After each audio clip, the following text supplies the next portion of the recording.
Hey guys, and welcome. It is return of the champion, Alfredinho, the king. The winner of a ridiculous number of tournaments is taken to the field of battle, but not as the Lizardmen. He is the treacherous Tomb King Undead Legions, taking on ODM's Tretch in a showdown of a kind of clash of the same clan here. Let's delve into this. Should be certainly some good fun. For the forces of Mr. Tretch, he does have a load of Saurus Warrior shields dotted all the way along the front line, relatively well spaced out, looking to get nice and aggressive and push the enemy where possible. Backing them up, we have the usual Skink Cohort's Javelins, but mixed in as well we have Feral Cold Ones, very good at shutting down the enemy chariots, which tend to bully and dominate the Saurus Warriors.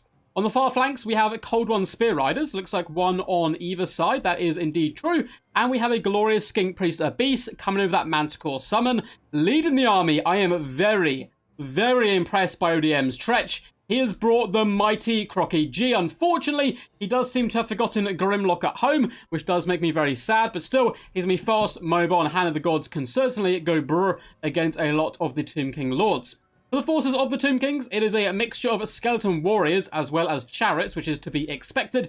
Very standard stuff there. And a load of spear units in that third rank. For some horsemen, we also have triple bow Shopti. Oh, these guys were the bane of my Warhammer 2 existence. Honestly, I hated facing you, Shopti. We even have the Chosen the Gods here in the center.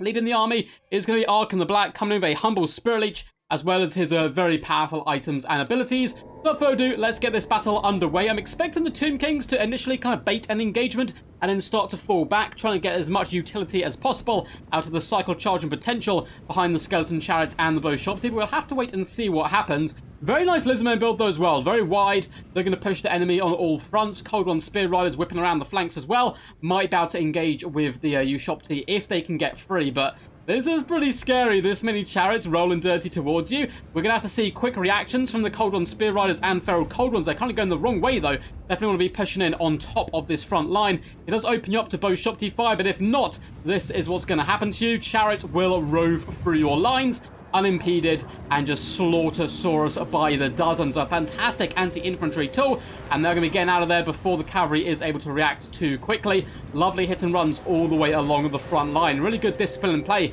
by the Tomb King player, but the Lizardmen player doesn't need to panic right now. They're only Saurus Warriors. Just continue to push, hound, and harass, and you can push the Tomb Kings further and further back until you have them pinned in the corner. And a really awesome game in, I think, probably my last one-build Battle Royale tournament as Norska against Lizardmen, doing a similar tactic to the Tomb Kings, and you have to just keep going, keep pushing.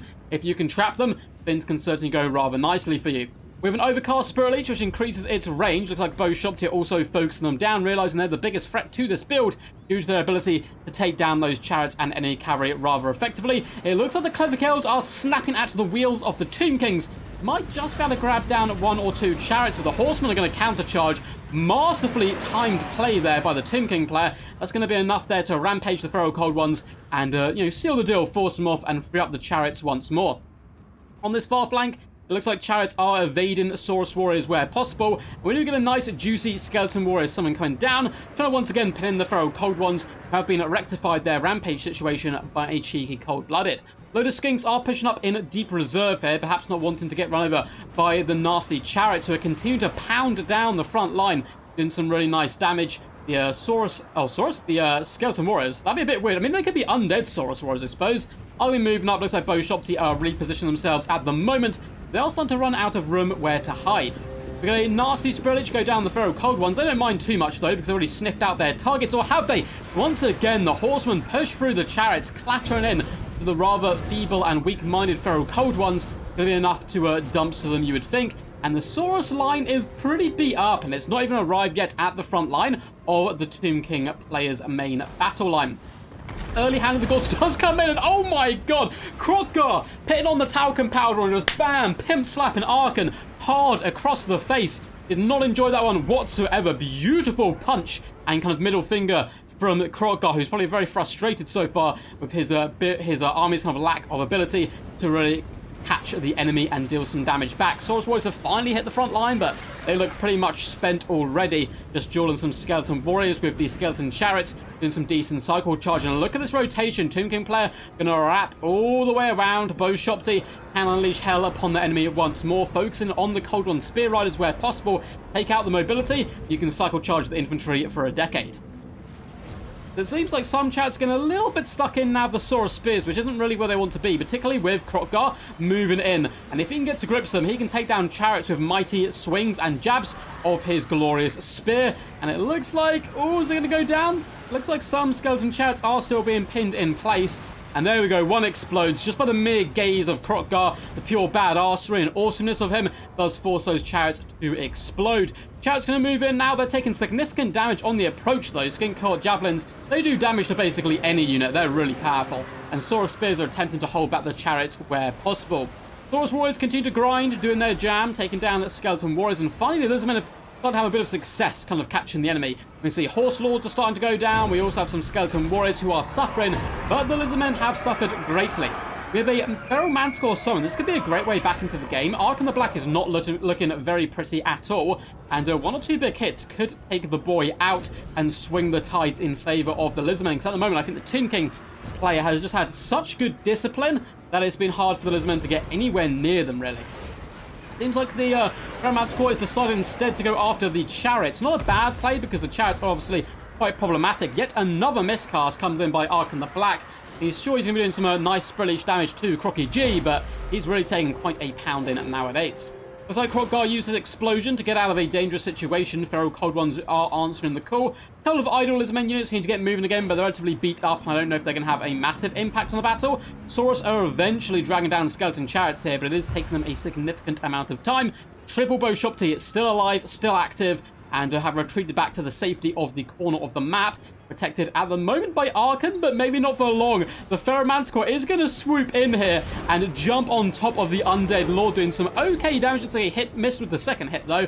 And this could prove massive. If Arkan goes down here, that'd be a disaster. But it looks like the Bo Shopti are able to pin the Manticore in place, and it shall dissipate back to the Feral Magical Realms from whence it came. Yeah, so nice play there. Near miss on Arkan the Black, not quite able to take him down.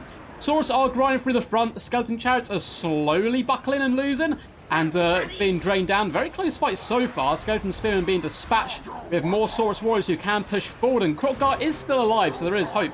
I believe he has a Hand of the Gods left in the tank. Skeleton Chariots doing an okay job against Skin Cohorts here. They're not going to be able to do too much damage back. We do hear the ear-splitting cries of a Manticore being birthed into existence. He's very confused and very angry. Definitely just pop an Arkan. Like, Arkan, 1,164 HP, one or two good hits, and you should be able to kill him. Expertly bodyguarded, though. The Horsemen swoop to protect their Liege Lord, and it looks like the Manticore not able to get some hits in. Arkan definitely weaves between his own troops to safety. Lovely, lovely play there by the Tomb King player to pin in that Manticore and free up Arkan the Black once more. Saurus, as well as Skinks, making a bit of headway on this right-hand side.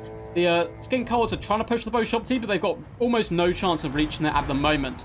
It looks like there was a big beam of Hand of the Gods came crashing in, was not able to connect with Arkan the Black, and that's the Grand Champ difference. You know, the Manticore not able to connect, the Hand of the Gods not able to connect. It's, you know, a rough time here for ODM's Tretch, but it is what happens when you take on the best of the best. You have to play at 110% and hope they're playing at 90%. Very close stuff so far. Cold Spear Riders are trying to push in. Skink Cohorts are likewise. Feral Manticore is looking to hop on top of Arkan the Black. I don't think he's quite going to be able to catch him in time, though. Particularly with the Horsemen in support, looking just to bodyguard and body block the Manticore if he does indeed swoop on Arkan. It looks like the Manticore has gone into a bloodthirsty rampage. Unfortunately, there is no blood here. There's only bones. I don't know if that's going to do him much good. Skink Cohort looked to intercept Arkan, maybe enough to pin him in place and allow the Feral Manticore to catch him. It is the world's slowest chase. Unfortunately, the Manticore rampages into the Horseman instead and then goes out with a whimper rather than a roar. Lizardmen are making headways in the front line. Skeleton Warriors and Spearmen being clattered down by loyal Saurus who have fought bitterly to the end here. Should be enough to overwhelm the infantry corps. The Skinks are on arrival as well, but the Bo Shopti are still alive. One unit looks like it's basically spent ammunition-wise. In fact, 2 units are very low, but unfortunately this unit in the back still has 10 rounds of ammunition. Lovely duking back and forth by Crocky G. Swiftness of Itzol does increase his speed. Looks like he may actually go for the kill here. Definitely wants to hop on top of the unit with the ammunition, but he's being pounded on approach. If If only he was on Grimlock, he would have deflected those missiles with his pure awesomeness. Alas, Krogar has been driven back here. Saurus Warriors and Skink Priests continue to fight hard in the front. It looks like Spearman will be going down here. Ark of the Black looking very beat up, and yet another Spirit Leech going to be going down on Krogar. Spirit Leech spam's been very powerful in the meta for an incredibly long time, and you can see it paying off here as well. Both Shopty missing the majority of their shots. I must admit, the micromanagement here of Tretch, I believe he's one of the newer recruits for ODM. Pretty impressive stuff. Maybe a name to remember. I think I've replayed him and Flying Taco playing actually a domination game for Warhammer 3 that I'm probably going to cast. But yeah, Krogar bounces back and forth. He pops Cold-Blooded on himself to try and keep him in the game. Alas, he does break, and I think that's going to be all she wrote, because the Saurus Warriors, though they are mighty warriors indeed, without their Liege Lord, him going down like this, you Shopty in combat will probably beat back the beleaguered Saurus and at least force army losses. Maybe if they held and fought to the last man, there was a chance, but alas, the old ones deemed that this was not the great plan and ordered a retreat after a valiant defeat. Very well played to both Alfredino and Tretch. I thought it was a pretty damn awesome game, and as I said before at the start, Alfredino is kind of one of the best players to ever play, and that's certainly one of the best players when he was very active. I think he had a big rivalry of like Void. Those two were kind of trading finals very effectively, kind of back and forth, and I believe he even made it to the finals of the Warhammer World Championships, which is the biggest event we've ever held. So to go toe-to-toe with him like this, Master Tretch, if you are watching this, you performed really well, and you certainly made the Lizardmen proud. Crocky G as well, always a champ. Hope you guys enjoyed this one. It was a good fun one to delve back into Warhammer 2. I will do Warhammer 2 casts every now and again.